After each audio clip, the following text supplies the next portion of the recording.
عبداللہ ابن الحارث ابن جز الزبیدی رضی اللہ عنہ سے روایت ہے کہ رسول اللہ صلی اللہ علیہ وسلم کی ہنسی مبارک صرف مسکرانا تھا۔ یہ حدیث صحیح ہے۔ دیکھیے سنن ترمذی حدیث رقم 3642۔ ابو ذر غفاری رضی اللہ عنہ سے روایت ہے کہ رسول اللہ صلی اللہ علیہ وسلم نے فرمایا، بلا شبہ میں جانتا ہوں کہ جنت میں پہلا آدمی کون داخل ہوگا اور جہنم سے آخری آدمی کون باہر نکلے گا۔ ایک آدمی کو قیامت کے دن حاضر کیا جائے گا، پھر کہا جائے گا اس کے سامنے اس کے چھوٹے گناہوں کا ذکر کرو اور بڑے گناہ بیان نہ کرو۔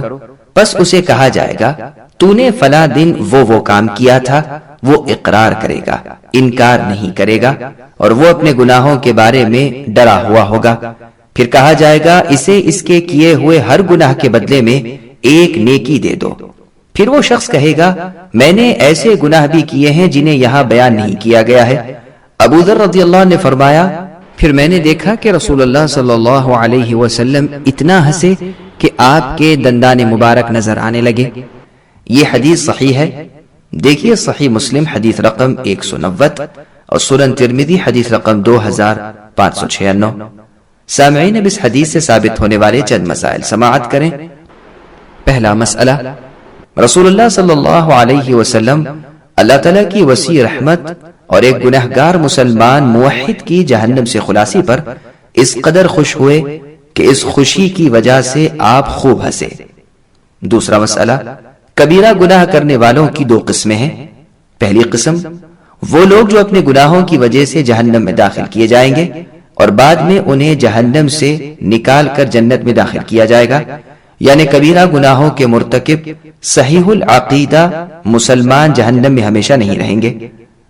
دوسری قسم، بعض لوگوں کو اللہ تعالیٰ اپنی رحمت سے معاف فرما کر جہنم کے عذاب سے بالکل بچا لیں گے، اگرچہ انہوں نے بعض کبیرہ اور صغیرہ گناہوں کا ارتکاب بھی کیا ہوگا۔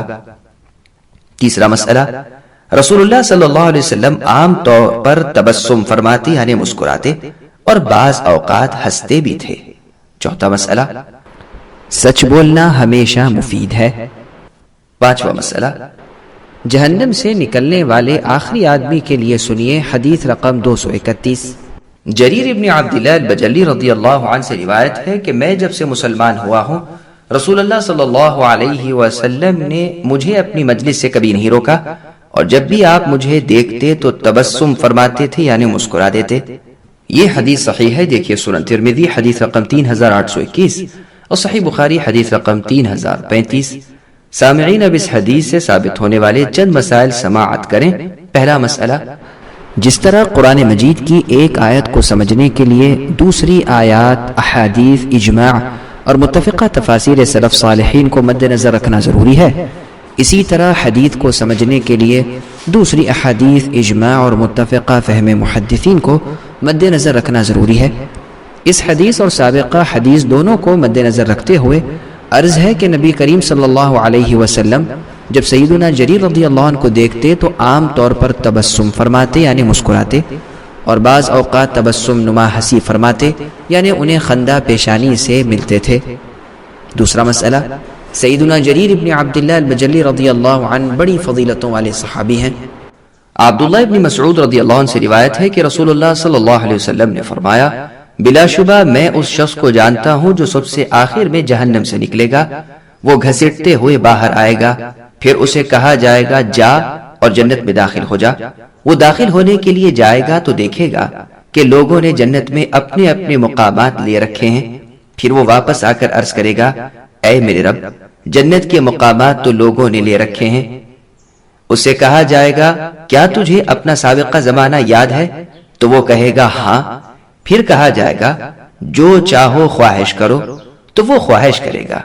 پھر اسے کہا جائے گا تو نے جو خواہش کی ہے تجھے عطا کر دی گئی ہے اور دنیا کے مثل 10 گنا اور بھی عطا کر دیا گیا ہے۔ وہ یعنی بندہ کہے گا اے اللہ، آپ بادشاہ ہیں اور میرے ساتھ مذاق فرماتے ہیں۔ ابن مسعود رضی اللہ عنہ نے فرمایا، پس میں نے دیکھا رسول اللہ صلی اللہ علیہ وسلم اتنا ہنسے کہ آپ کے دندان مبارک نظر آنے لگے۔ یہ حدیث صحیح ہے۔ دیکھیے سنن ترمذی حدیث رقم 2595، صحیح بخاری حدیث رقم 6571۔ سامعین اب اس حدیث سے ثابت ہونے والے چند مسائل سماعت کریں۔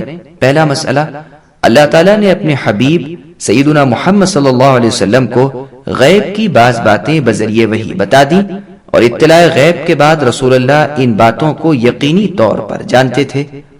دوسرا مسئلہ، صحیح العقیدہ مسلمان گنہگاروں میں سے بعض کو جہنم میں داخل کیا جائے گا، لیکن وہ اس میں ہمیشہ نہیں رہیں گے۔ تیسرا مسئلہ، اللہ تعالیٰ کے خزانوں میں کسی چیز کی کوئی کمی نہیں ہے۔ علی بن ربیعہ رحمہ اللہ تابعی سے روایت ہے کہ میں نے علی رضی اللہ عنہ کو دیکھا، آپ کے پاس سوار ہونے کے لیے سواری لائی گئی۔ جب آپ نے رکاب میں پاؤں رکھا تو کہا بسم اللہ، اللہ کے نام کے ساتھ۔ پھر جب اس کی پیٹھ پر سوار ہو گئے تو فرمایا الحمدللہ، یعنی سب حمد و ثنا اللہ ہی کے لیے ہے۔ پھر سورہ زخرف کی آیت نمبر 13 اور 14 تلاوت فرمائی، جس میں اللہ نے فرمایا سبحان الذي سخر لنا هذا وما كنا له مقرنين وإنا إلى ربنا لمنقلبون، یعنی پاک ہے اللہ تعالیٰ کی وہ ذات جس نے اسے یعنی اس سواری کو ہمارے لیے مسخر فرمایا، اور ہم اسے قابو کرنے والے نہیں تھے، اور بے شک ہم اپنے رب کی طرف لوٹنے والے ہیں۔ پھر کہا الحمدللہ الحمدللہ الحمدللہ، یعنی سب حمد و ثنا اللہ ہی کے لیے ہے۔ اور اللہ اکبر اللہ اکبر اللہ اکبر، یعنی اللہ سب سے بڑے ہیں، 3 دفعہ کہا۔ پھر فرمایا سبحانک قد ظلمت نفسی فاغفر لی فإنہ لا یغفر الذنوب الا انت، اے اللہ آپ کی ذات پاک ہے، میں نے اپنی جان پر زیادتی کی، لہٰذا مجھے بخش دیجئے، کیونکہ آپ کے سوا بخشنے والا کوئی نہیں۔ پھر علی رضی اللہ عنہ ہنسے تو میں نے کہا اے امیر المومنین، آپ کس وجہ سے ہنسے ہیں؟ انہوں نے فرمایا میں نے اسی طرح کیا ہے جس طرح رسول اللہ صلی اللہ علیہ وسلم نے کیا تھا۔ رسول اللہ ہنسے تو میں نے پوچھا تھا اے اللہ کے رسول آپ کیوں ہنسے ہیں؟ رسول اللہ نے فرمایا بے شک تمہارے رب اللہ تعالی اپنے اس بندے سے خوش ہوتے ہیں جب بندہ کہتا ہے اے اللہ میرے گناہ معاف فرما دیجئے، اللہ فرماتے ہیں بندہ جانتا ہے کہ میرے سوا کوئی گناہ معاف کرنے والا نہیں ہے۔ یہ حدیث صحیح ہے، دیکھیے سنن ترمذی حدیث رقم 3446 اور سنن نبی داؤد حدیث رقم 2602۔ سامعین اب اس حدیث سے ثابت ہونے والے چند مسائل سماعت کریں۔ پہلا مسئلہ، رسول اللہ صلی اللہ علیہ وسلم کی سنت پر حتی الامکان عمل کرنے کا التزام کرنا چاہیے۔ دوسرا مسئلہ، جتنا بھی نیک اور مغفور لہو شخص ہو اسے اللہ تعالیٰ کے سامنے ہر وقت عاجزی اختیار کرنی چاہیے۔ تیسرا مسئلہ، دین اسلام مکمل ہے۔ چوتھا مسئلہ، بعض اوقات ہنسنا بھی جائز ہے۔